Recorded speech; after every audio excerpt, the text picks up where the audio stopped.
I was doing some live streaming in Canada. My God, you learn a lot quickly. Like turning the phone up the right way around. Everything was on. They both look in different ways.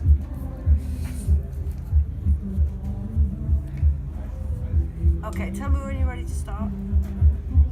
You good? Online? Yep. On air? Oh, okay. So, hi Taloch. Nice to see you back in the Netherlands. Yay. Nice. We're going to start this interview really quickly because I know you're preparing for the ritual this afternoon. We're actually at Castlefest near Lisse in the Netherlands, and it's Saturday, what is it today? 24th of November. 24th. Yeah. So you just rushed over, but you'll be doing, I understand, the ritual this evening. Yeah. Great. So we'll start with the interview. I'm just going to quote a little bit from the article which appeared recently in Wiccan Raid as a kind of introduction. As a singer, a songwriter, and the beating heart of the international renowned Celtic rock band The Dolmen, Taloch is a familiar figure. He is also a serious esoteric scientist, an occult seeker, a cunning man, and a lifelong practicing witch. For years, an iconic antler-crowned celebrant at Stonehenge seasonal observances, this coming November is set to travel to the Netherlands to once again lead the winter ritual at Castlefest in Lisse. So that's how the article started in Wiccan Raids and so on. So I'm interested actually a little bit more about your background. One of the things I read in the article was that you had a connection with Anglesey, which is where I was born. So please tell us a bit more about where you come from. Well, I was actually born on the island of Portland, also. But when my parents split, I was about sort of 9 years old, then my mother, being Welsh, we moved back up to homeland, which is in Wales, and Anglesey was where we went to. Wow, that's amazing. Where we lived in a little village called Llanachymedd, which is about 5 miles away from Llanboy Gwingert Gorgevig of Towers PG, thank you. Llanboy PG for sure, yeah. You're right. Yeah. So this is how I ended up there. But being up there was quite interesting because the headmaster of the primary school which I went to, the junior school, in a small village called Cummins Bay, because on Anglesey, as you would know, to go to school, you've got to travel everywhere. Right, exactly. Yeah. What school did you go to? I didn't actually. I was born there, but oh, right. So yeah. So and he was a sort of a main part and an instigator to the Sythoves, and which was quite good because it's kind of tied in very, very well with my own personal sort of the way that I was developing as a child, and also with the way that my family line on my mother's side and my father's side would see our path. Right. And so this is how I ended up in Anglesey, becoming part of the Sythoves and the Corset. Yeah, and so, but you were also talking about your paternal lineage, so can you tell us a little bit more about your paternal And the side? paternal lineage, my mother, on my mother's, both her side, the father and the mother. My mother was given her naming ceremony in Pontypool Stone Circle when it was erected back in 1922. And this was part of the Druidic Gorsedd in South Wales. And on my father's side, his mother was a Romani, and they travelled, and hence I sort of kept very, very old traditions that come with. They weren't as like a lot of Roma are very, very, you could say, Christian religion, but they were kind of a bit of an exception really because they were completely not.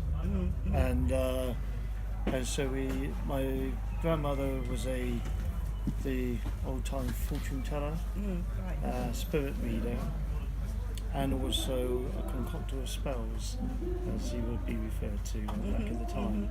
These days, like where witchcraft is legal, we would say a witch.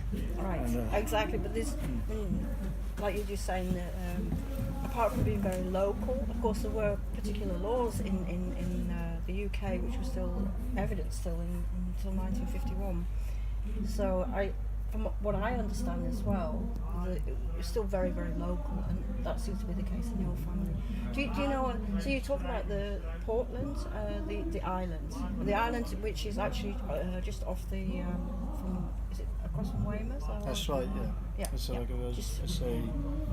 it's a causeway. It used to be cut off by the sea during a great storm. It built like a bit of a doombar there, which created a causeway, and then they built on that, and so now there's a road that goes across to it. Commonly referred to as the Isle of Witches, mainly because back in 1814 a witches' temple was set up there called Conjurer's Lodge. Wow. And this was quite a unique thing at the time. If you imagine, in 1814 is when the pastor of the local church there on the island said to his congregation, which was all about sort of 64, 68 people at the time, and they had to denounce all these ideas of witchcraft and magic and spell workings and talking to spirits and things. And so, denounce it. Well, what they did, almost his whole congregation, as known, the 64 members, stood up and walked out. Wow. Because they weren't giving it up. No. Which is actually quite a phenomenal thing. If you think 1814 in Old England, Yeah. for that to happen, and on the bottom of the island you'll find a stone building there. I don't think they didn't erect the stone building. The building was already there, I think, because I would say that's probably hundreds of years old. But they then took this building over, and it became their church. Okay. It was a witch's church. It was a witch's temple, and it still holds the same name that they gave it, which is called Conjurer's Lodge. And it's still there's a plaque on the doors of this building now, which, sadly enough, like it's a builder's store now, but that's where they went to work and worship. Right. Portland's got a really, really old heritage of probably thousands of years. It's got a 9,000-year-old known or 10,000-year-old known occupation. It's amazing. And so the witchcraft has actually gone right the way through. It's such a fantastic lineage to the old ancient ways. Yeah, Exactly, which is where of course I take my roots from as well, although having lived in the Netherlands for more than 40 years now. It's interesting. So was it out of this kind of background, just jumping a little bit further ahead to your musical career, how did you get involved with the music side of things?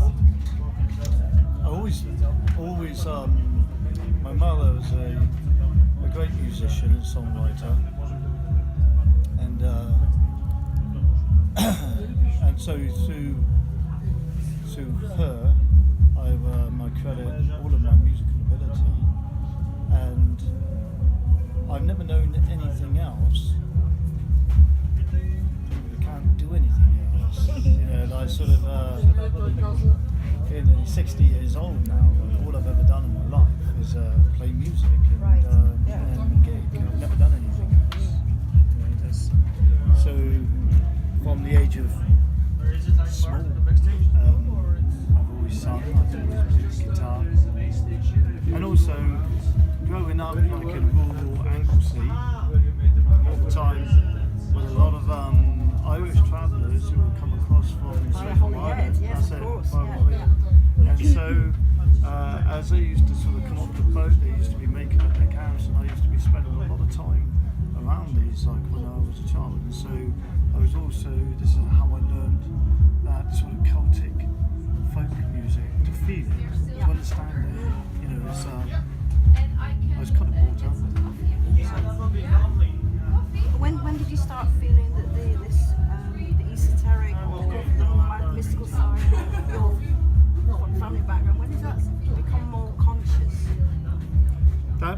conscious before I even moved to Wales.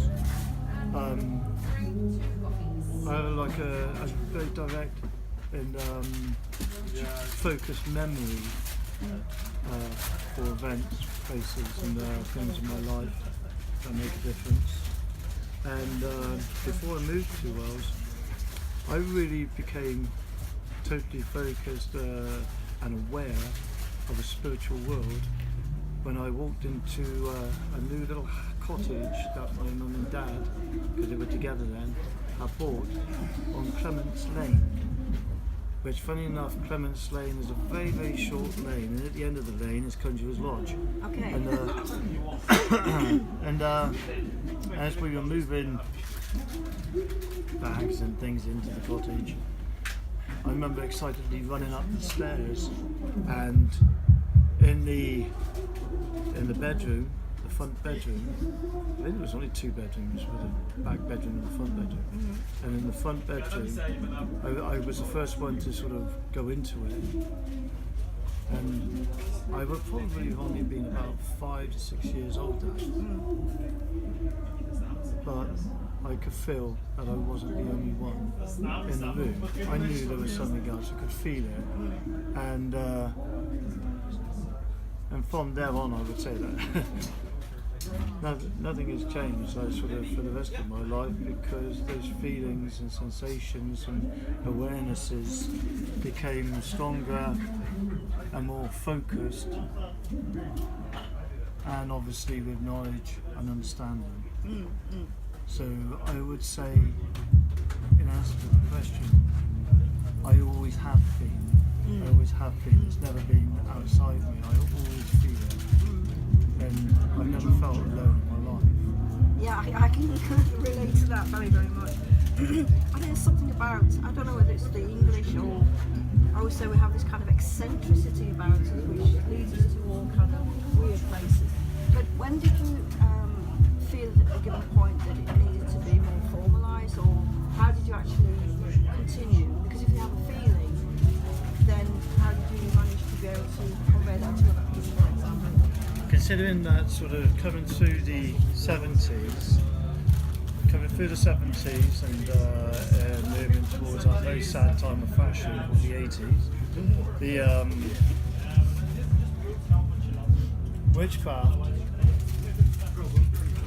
as my family tradition, witchcraft, was still very much frowned upon. There was a lot of people that pioneered the craft, but at the same time, it was still very much frowned upon. Absolutely. And it was so, although they couldn't burn us, they could actually make life very, very difficult. And so a lot of covens, but as you don't know, remained underground. And it was in these underground covens, which I guess I probably became a major, not a figurehead, but a major player, because my objective is I wanted witchcraft to be seen, known and accepted as part of a fantastic heritage that belongs to an ancient people which has carried itself down through thousands of years, through blood, through lineage, through the spirit of love, and has survived despite all of the persecutions, not just like the Burning times in the Middle Ages, but the persecutions where the Romans destroyed thousands of people. Especially on Anglesey. Yeah, especially on Anglesey. Yeah. But they did this all the way through the Netherlands, all the way through Germany, everywhere.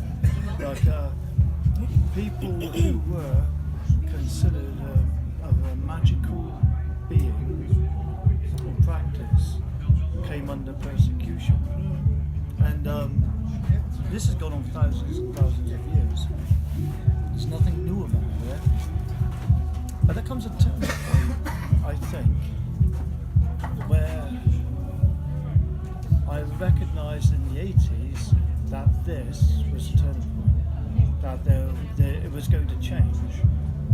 There was going to be a massive it was going to open up, and so I'm really, really happy that actually at that time was to be a part of it, and that's how the dolmen took the name of dolmen, because the dolmen stone is known throughout the world. You find dolmen Right, stones yes. everywhere as a meeting place, a gathering place, a burial place, a place of worship, a place of ritual, ceremony. And not just within the Celtic. I think a lot of people feel the things like dolmens and menhirs are sort of Celtic. They go way, way, way back, far, for millennia. I think people have this kind of idea that it was the Celts, where in Europe, of course, there were many clans and tribes. So I understand when you talk about the Romani, that you're actually talking about the nomadic tribe, which I think for a lot of people it's still very difficult to figure out, because it had been, like you said, there were persecutions, or at least being ridiculed. Yeah. Yeah, I mean, that's it. Life would be, if you declared yourself a witch, then you knew you were going to undergo the punishment for doing that. And like I said, they can't burn you, but they can make your life misery. Even today, I was just saying to a couple of people. I mean, I've just come back from Canada, from the Parliament of World Religions. It is only now, after 3 or 4 parliaments, that the pagan community and witches and various indigenous people are beginning to be taken seriously. And it's almost like they're talking about women's equality, but we had that. And many of the things that people are fighting for, we said, oh, we already had that. And when I was reading your notes, again, these qualities which you've already said as well, which we've already had. So how do you feel now when Christians or Muslims are beginning to actually realise that we may actually be a force to be reckoned with? Do you feel, how do you cope with it now? I'm happy about that, because it's what we fought for, and that's what we continue to fight for. There's a long journey ahead. It is a long journey ahead, because, as my mother always said to me, those burning times never stop. They never stop. They just change face. Yeah. And so, yeah, it's nice that like sort of it's been accepted, but it's like sort of been accepted on sort of particular grounds, like and conditions of things. I'm happy about that. It's, it doesn't do us any harm at all to have this recognition. Where it's going to go, I'm not quite sure. Like how it's going to develop. Keeping in mind that witchcraft is still very, very outlawed in many countries. I don't go into these interfaith meetings saying, hello, I'm a witch, because most people still don't understand what that actually means. It was easier to promote paganism, and through paganism, witchcraft could grow with inside and with underneath the pagan banner. And so we spent a lot of time during the 90s really, really pushing paganism in the UK. And working together with a lot of good people in there. A good friend and colleague who I found to become a fantastic advisor was a guy called Professor Ronald Hutton. Oh right, yeah. And he's very a great well known, absolutely, yeah. He's actually a member of the Clan Dolmen. Like he's an initiated member, and which I had the great honour of actually initiating myself. Okay. And he's sort of been a great advisor, and obviously he's a leading authority. And so this has kind of sort of been fantastic, the way that he's worked and he's pushed things forward from that academic point of view. And that's what had to happen. Yes. We had to have like that sort of like some heavyweight people to sort of come in there and put this, But I mean, from my point of view, I've had this as well, because I've been in academic conferences, but of course I'm only a practitioner, because I haven't got, a degree in pagan studies, because we didn't have it then. So again, it's good to be recognised by the academic world, because it again gives some credence to certain things which have been practiced for many thousands of years. Just coming back now, you've recently made a new CD. Would you like, or an album? Do you call them CDs these days? I never know what. know, like sort of. Still call them LPs. Anyway, but tell us a little bit about the new album then. The album is called Witches and Cunning Folk, which is dedicated to it. And we also set up a Witches and Cunning Folk camp here in the Netherlands. Was it in the summer? That's it, yeah. Yeah, I remember I was probably away, yeah. And it's booked to go again for next year, so... And what's the date for next year?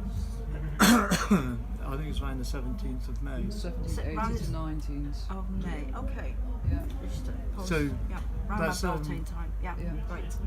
That's very much that's dedicated to the lineage, to the bloodline. It also like sort of it introduces something which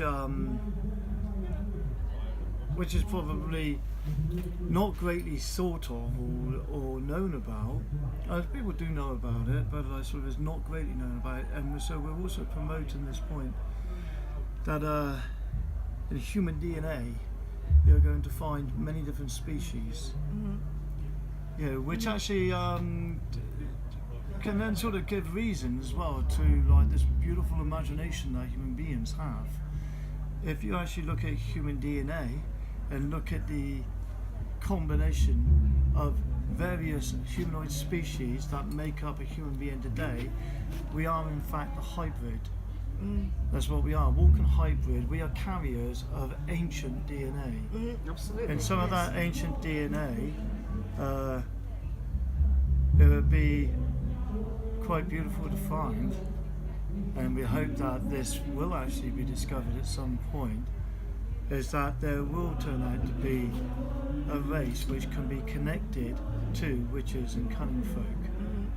Because witches and cunning folk, if it like sort of, you know, with witches all over the world have a similarity. They have something they connect, and it's not a religious thing. It's a way of life. Absolutely. It's I'm not a religious person at all, but my witchcraft is a way of life. It's I don't do one particular thing that makes me a witch. I just am a witch. I understand. I practice it and this is my whole state of thinking, my conscious perception of what's going on around me, and cunning folk, very much the same thing, and very, very connected. Which is why during the burning times they hit the witches and they go, oh, what about these cunning folk as well? Well, they're the same, bang them as well. And so they never got off with it because they suddenly realised that the deep root connection. If there's a DNA within us that knowingly, consciously or unconsciously, we are focusing on it, at birth or even at times of our life, it can switch on. And they're actually proving this now, that like sort of with this mixture of different DNA within the human body, you can focus on to different things, and which can bring forth.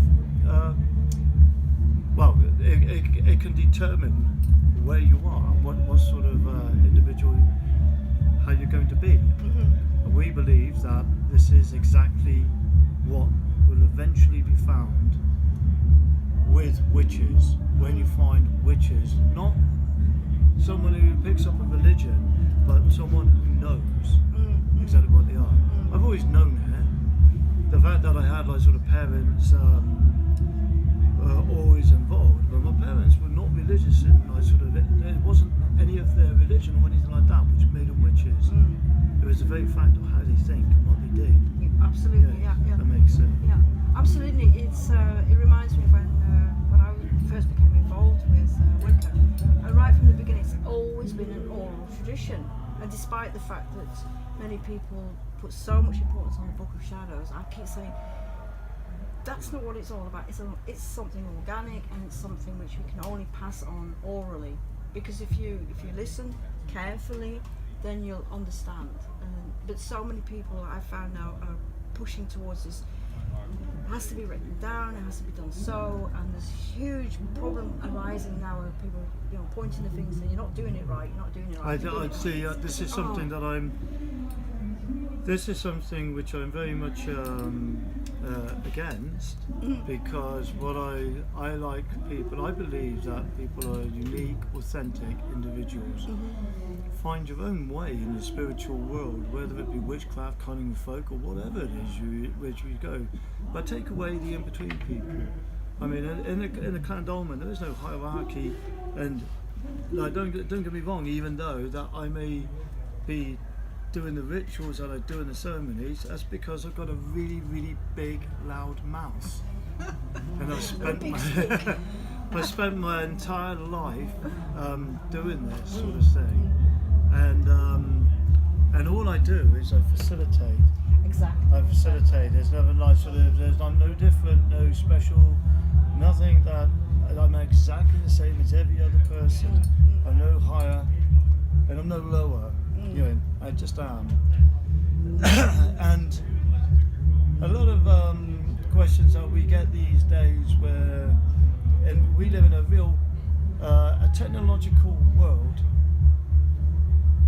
which is so advanced that our human consciousness can't even keep up with it. I mean, mine can't even keep up with like sort of modern day technology. I'm rubbish. But we can't keep up with it, and yet, like, sort of, I've sat down and in conversations with scientists. I won't go into names and things, but like, and they're asking me to explain these things and what I'm believing and what are these things that happen. And I always come back to the same thing. How can I explain something that in your world cannot exist? And you can't do it. So I don't actually seek to explain anything of the magic to people. They can find it, they can practice it, but I will never explain to them, because it's something that we must all get our own understanding of. Absolutely, yeah. And to believe in magic, as I say to people, if you believe in magic, well then perhaps magic will one day believe in you. And these things will be. You know, we're a long way from Harry Potter, which I think was absolutely wonderful films, and one of the things, I think the writer, she did an immense job, because you know so what she did with that one story? She opened up the whole idea of witchcraft to all those children that had been tabooed with it. Right, yeah. And it was one of the most wonderful ways of doing it. She did more in a course of like sort of 10 years than what many people like me had actually tried to do over a lifetime. Mind you, it's again, you got just a couple of people, but I found you keep mentioning the beginning of the 80s. Well, I was initiated in '79, and that seemed to be a real turning point as well. Margot Adler wrote Drawing Down the Moon book, which looked at many pagan groups in America, and it really does seem the beginning of the 80s was almost like a magical turning point, where many of us who, like yourself, the baby boomers, we were travelling, and the music is so important. Whether we look at the hippie stuff or whatever, but I was a great fan of that incredible string band, I'm sure.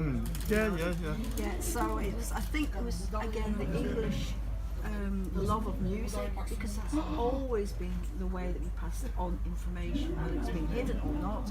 Nursery rhymes, music, and I think that tradition actually still continues, whether it's I totally agree with you, because not just because I'm a musician, but I do believe that music can bring about a message to people. It has done, and it will continue to. I mean, it's one of our oldest traditions, going right the way back through the ancient filé or the bards of the traditions. And I think, and also it gives an audience a chance as well. An audience, when people are delivering information from the stage, an atmosphere or in lyrics, I believe in them. I believe all the time in an audience. I believe in the dolmen audience. I believe in them because I know, they can see through it all. They can see, people can't fool them. An audience these days, you can't fool them. You are either coming at it straight, and I like that, and I like that with music, and I like the way that it goes now. That there's no airs and graces. There's no hierarchy to the way of bringing things across. Exactly. Bring it all on a level and let us all enjoy it together. But this is the whole thing, and again, it doesn't matter. Music is like connection.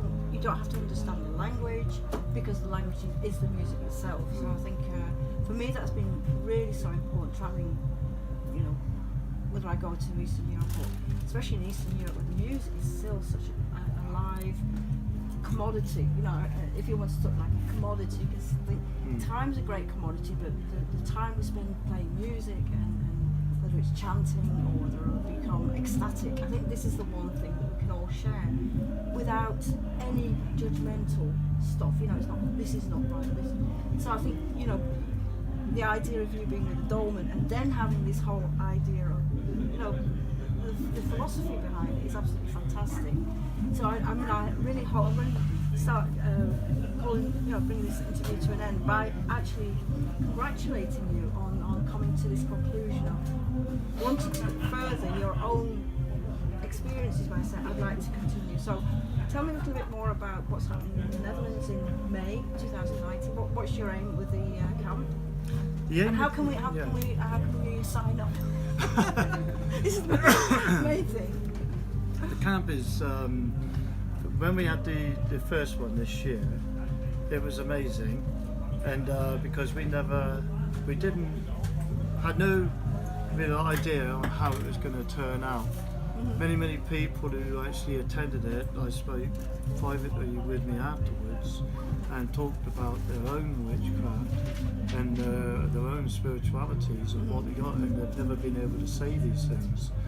And I sort of, but within like this kind of sort of clan, this non-hierarchical clan where it's everyone to find their own spiritual way, they find that they could do this.